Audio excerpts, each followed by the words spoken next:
Hello everyone, this is Kunal Shah, Head of Commodity Research from Nirmal Bang, and we do monthly outlook on bullions, where we try to give you a guidance कि आगे जाके gold और silver का outlook क्या रहेगा for the month of December.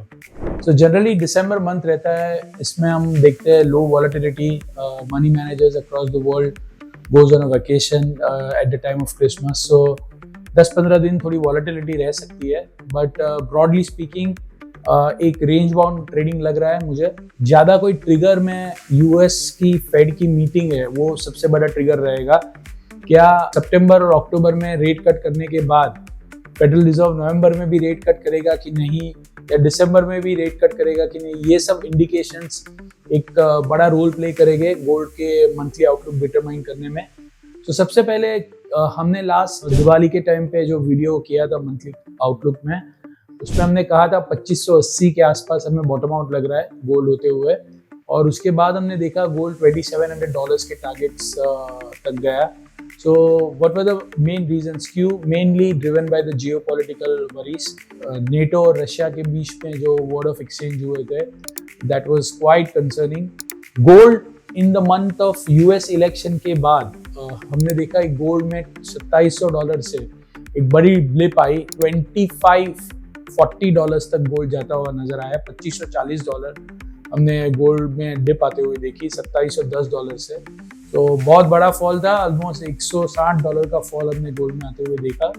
और उसके बाद हमने फिर से gold prices from 2540 we've seen gold prices going back to again $2690. तो बहुत वॉलेटाइल सेशन रहा था. ट्रम्प साहब इलेक्ट होके आए हैं. मिस्टर ट्रम्प ने आते ही कह दिया था कि हम सैंक्शन लगाएंगे चाइना पे, मेक्सिको पे, कनाडा पे, ये सब बोलना उन्होंने चालू कर दिया. दूसरा उन्होंने कहा कि वो जो इलीगल इमिग्रेंट्स यूएस में वर्क कर रहे हैं उनको वो भेजेंगे. तीसरा जो इम्पोर्टेंट चीज उन्होंने कहा था वो था कि आगे जाके वॉर रशिया की और यूक्रेन की, वो भी उस पर पीस टॉक इनिशिएट करके वो वॉर को काम कर देंगे. सो ये तीन वजह से मार्केट ने ओवर रिएक्ट कर दिया. अभी सबसे पहले लोग कहते हैं कि ट्रम्प का आना गोल्ड के लिए नेगेटिव है, but that is not the case.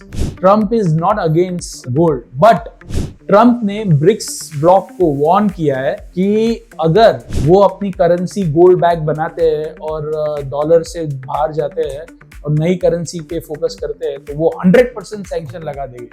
सो उन्होंने डराना धमकाना चालू कर दिया है. That is been straight. तो ये सब न्यूज से क्या होता है, गोल्ड रिएक्ट करता है.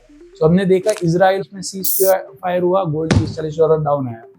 बट क्या ये टैरिफ या इमिग्रेंट्स को बाहर भेजना ये सब यूएस के लिए पॉजिटिव है? नहीं. मेरे हिसाब से Donald Trump is going to be very bullish for gold, because इनकी जो पॉलिसीज है, जो उन्होंने प्री इलेक्शन से कमिटमेंट किए थे, अगर वो कमिटमेंट वो फुलफिल करते हैं तो गोल्ड तो तेज हो जाएगा, क्योंकि यूएस में इन्फ्लेशन बढ़ जाएगा, यूएस की करेंसी धीरे धीरे मॉनेटरी डिबेसमेंट हो जाएगी.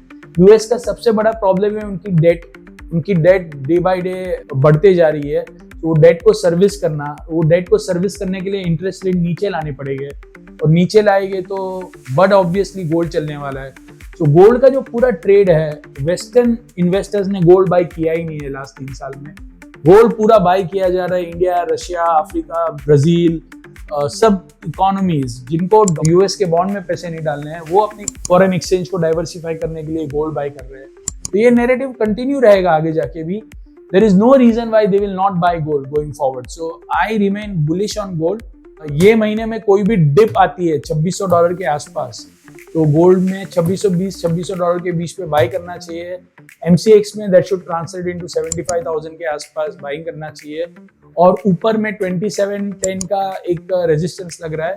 तो ये 2600 और 2710 के बीच में गोल्ड ट्रेड करता हुआ नजर आ रहा है. ध्यान तेजी का है, कोई भी डिप आता है वो डिप में बाई कीजिए. That's the view for the month of December. 2025 तेजी लग रहा है गोल्ड में. $3000 के टारगेट्स के लिए वेट करना चाहिए 2025 में. सिल्वर की बात करेंगे, सिल्वर मुझे बहुत तेज लग रहा है. सो जो फरवरी contract, I think March contract जो ट्रेड हो रहा है, वो around 91,000 as of now when we did this interview. So मुझे 88,000 के मैक्सिमम डाउनसाइड 88,000 की लग रही है. वो भी वॉलेटिलिटी में आ सकती है, बट सिल्वर बाय करना चाहिए 88,000 के आसपास. 85,000 हो गया तो और बाय करना चाहिए, एकदम सिंपल है।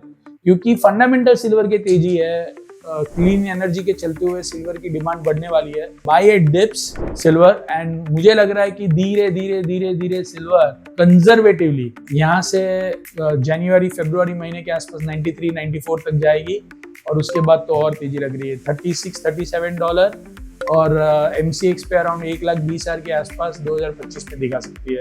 सो ये मंथ में गोल्ड और सिल्वर दोनों में जो भी डिप आती है वो डिप पे बाय कीजिए, और जनवरी में आपको अच्छा रिटर्न मिलेगा।